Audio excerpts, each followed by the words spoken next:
Hello students, welcome to my channel English time. আমি বিভাস মণ্ডল, একজন English educator. আজকে আমি আমার ভয়েস চেঞ্জের নতুন ভিডিও নিয়ে চলে এসেছি।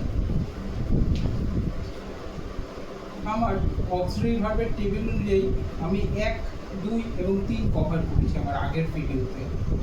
আজকে আমি নাম্বার 4টা কভার করবো, অর্থাৎ past form of main verb. এখানে সেন্টেন্স আছে, the stranger forgot the event. নিয়ম অনুযায়ী আমি প্রথমে ভাবটাকে আন্ডারলাইন করব। ভাব কি আছে? ফরগট।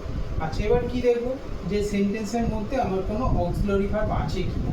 তো আমি সেন্টেন্সটা দেখতে পাচ্ছি সেন্টেন্সের মধ্যে আমার কোনো অক্সিলারি ভার্ব নেই, অর্থাৎ am, is, are, have, has, was, were, can, shall, will এগুলো কিছু নেই। সেক্ষেত্রে আমার হয় present form of main verb হবে, নয় past form of main verb হবে। তো আমি জানি ফরগটটা হচ্ছে past form of main verb, সুতরাং আমার 4 নম্বর অনুযায়ী যাবে, অর্থাৎ পাস্ট ফর্ম অফ মেইন। তো ফরগটকে আমার প্রথমে ফর্মুলা অনুযায়ী অবজেক্ট পেতে হবে। তো ফরগটকে কী বা কাকে দিয়ে আমি প্রশ্ন করছি, তাহলে আমি অবজেক্ট পাবো। তো ভুলে গেছি, ফরগট মানে ভুলে গিয়েছিলাম বা ভুলে গিয়েছিল। তো কি ভুলে গিয়েছিল? তা ইভেন্ট, ঘটনাটি ভুলে গিয়েছিল। তাহলে আমার প্রথমে অবজেক্ট বসবে, অর্থাৎ তা ইভেন্ট।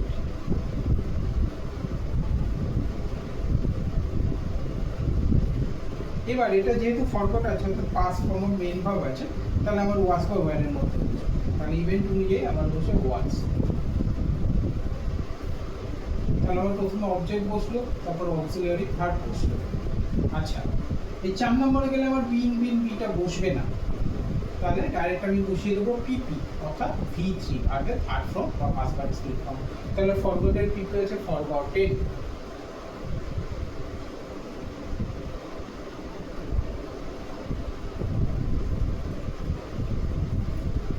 তারপর বাই,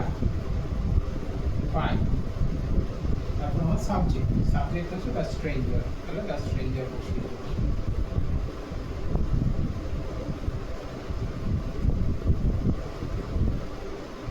তাহলে আমার অ্যান্সার হলো the event was forgotten by the stranger. Next হলো the villagers chased the thief, অর্থাৎ গ্রামবাসীরা তাড়া করেছিল চোরটিকে। তো ভার্ব আছে আমার চেস্ট, তাড়া করেছিল। তাহলে প্রশ্ন করছি কাকে তাড়া করেছিল? অবজেক্ট পাবো আমি দ্য থিফ, অর্থাৎ চোরটিকে তাড়া করেছিল। তাহলে প্রথমে আমি আমার অবজেক্ট বসাবো দ্য থিফ।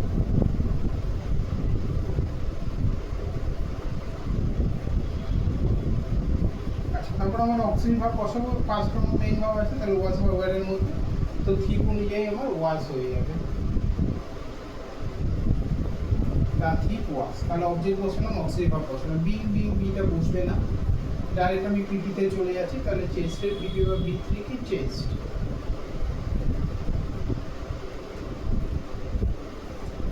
তাহলে পিপি আমার হয়ে গেল। এবার বাই। আচ্ছা, বাই। এরপরে আমার সাবজেক্ট বলবে, সাবজেক্ট হচ্ছে দ্য ভিলেজার্স।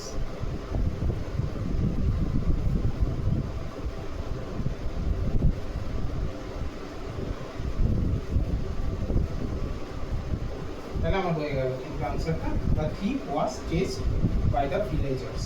ফর্মুলা হচ্ছে object the thief, auxiliary verb was, be বসছে না, PP chased by subject the villagers. এইভাবে ফর্মুলা করে আমাদের বের করতে হবে। আমাদের next sentence, I was taking breakfast. তাহলে এখানে ভাবটা আছে ওয়াজ টেকিং। তো তোমরা যদি আগের সেন্টেন্সটার সাথে এটা কম্পেয়ার করো, তাহলে বুঝতে পারবে এটার সাথে আগের সেন্টেন্সটা কিন্তু পার্থক্য আছে, ডিফারেন্স আছে। সেটাকে এখানে কিন্তু একটা অক্সিলারি ভার্ব আছে, ওয়াজ আছে, ওয়াজ টেকিং আছে। তখন কিন্তু ব্যাপারটা আমার সহজ হয়ে গেল। কেন সহজ হয়ে গেল সেটা আমি বলছি। প্রথমে আমরা ভাবটাকে আন্ডারলাইন করলাম, ওয়াজ টেকিং, অক্সিলারি ভার্ব এবং টেকিং অর্থাৎ মেইন ভার্বকে। এটাকে আমরা কি বা কাকে দিয়ে প্রশ্ন করবো, অবজেক্টটা পেতে গেলে। তাহলে ওয়াজ টেকিং মানে আমি নিচ্ছি, তাহলে কি নিচ্ছি? Taking what? ব্রেকফাস্ট। তাহলে ব্রেকফাস্টটা হয়ে গেল আমার অবজেক্ট। এইবারে আমি যে সহজেই ব্যাপারটা বলছিলাম সেটা হচ্ছে, এখানে যেহেতু ওয়াজ আছে, তাই কিন্তু আমার এই অক্সিলারি ভার্বের টেবিল অনুযায়ী আমাকে দেখতে হবে ওয়াজ ওয়ার্ডটা কোথায় আছে, সেই অনুযায়ী কিন্তু আমার হবে। দেখো এই যে আমি পেয়ে গেছি নাম্বার 5-এ ওয়াজ ওয়ার্ড আফটার সাইন। ঠিক আছে, তখন কিন্তু খোঁজাটা খুব সুবিধাজনক হয়ে যাবে। তাহলে ফার্স্টে আমি অবজেক্টটা বসাই, প্রথমে আমি ব্রেকফাস্ট বসালাম। এইবার যেহেতু ওয়াজ আছে, আমি বললাম সুবিধা হয়ে যাবে। কি সুবিধা? আমার ওয়াজ ওয়ারের মধ্যেই বসবো অক্সিলারি ভার্বটা, আমার অত কিছু চিন্তা করতে হবে না। তাহলে ব্রেকফাস্ট অনুযায়ী আমার ওয়াজ হয়ে গেল। তাহলে আমি কি কি বসালাম? অবজেক্ট বসালাম, অক্সিলারি ভার্ব বসালাম। এখানে কিন্তু অক্সিলারি ভার্ব থাকলে একটা বি বসাবার প্রশ্ন ওঠে। তাহলে সেটা কিভাবে? সেটা হচ্ছে যেহেতু এখানে টেকিং আছে, আইএনজি আছে, তাহলে কিন্তু একটা বিইং বসে যাবে। তাহলে আমি বিইং বসিয়ে দিলাম। তাহলে অবজেক্ট অক্সিলারি ভার্ব হলো আমার বিইং হবে। এবার ডাইরেক্ট পিপি। তাহলে টেকিং এর পিপি কি? Taken, take to taken. আবার ভাব দেখে আমরা করব। টেকেন হয়ে গেল। পিপি হলো এবার আমার by, by plus subject, subject এই যে সাবজেক্ট আছে, তাহলে সাবজেক্ট হচ্ছে আই, আইটা লাস্টে গেলে কিন্তু আমার হয়ে যাবে মি। তাহলে এইভাবে কিন্তু আমাদের এটা হয়ে গেল। Breakfast was being taken by, ING থাকলে একটা বিং বসবে, আর ওয়াজ যেহেতু আছে ওয়াজ বারে নিয়ে। একইভাবে আমরা করবো, এখানে কি আছে দেখো, my mother was preparing coffee. তাহলে এখানে ভাবটা আছে ওয়াজ প্রিপেয়ারিং। ওয়াজ প্রিপেয়ারিং মানে তৈরি করেছিল। তাহলে কি তৈরি করেছিল? কি তৈরি করেছিল আমরা দেখি, কফি তৈরি করেছিল। তাহলে কফিটা কিন্তু অবজেক্ট। তাহলে আমার ফর্মুলা অনুযায়ী প্রথমে আমি কফি বসিয়ে দিলাম।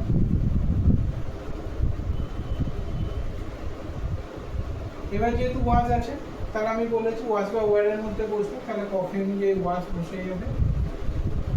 তাহলে আমার ফর্মুলা অনুযায়ী কি হলো, অবজেক্ট হলো অক্সিলারি ভার্ব। বিইং বসবে একটা, যেহেতু আইএনজি আছে, তাহলে বিইং বসিয়ে দিই আমি। হলো। তাহলে এই যে বিইং বসে গেল, তাহলে পিপি। আবার প্রিপেয়ারিং এর পিপি দিতে হবে, তাহলে প্রিপেয়ার।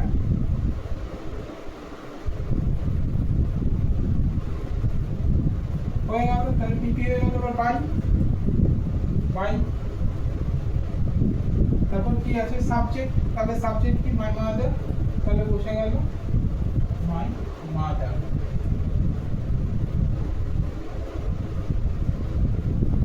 তাহলে অ্যান্সার হয়ে গেল coffee was being prepared by my mother. অর্থাৎ প্রথমে অবজেক্ট, তারপর যেহেতু ওয়াজ আছে তাহলে ওয়াজ ওয়ারের মধ্যে কফি অনুযায়ী ওয়াজ, আইএনজি আছে বিং, এবার পিপি অর্থাৎ prepare by plus subject my mother. আজকের ভিডিও যদি তোমাদের ইউজফুল মনে হয়ে থাকে, তাহলে ভিডিওটা তোমরা লাইক, শেয়ার, কমেন্ট এবং সাবস্ক্রাইব অবশ্যই করো। Until next video.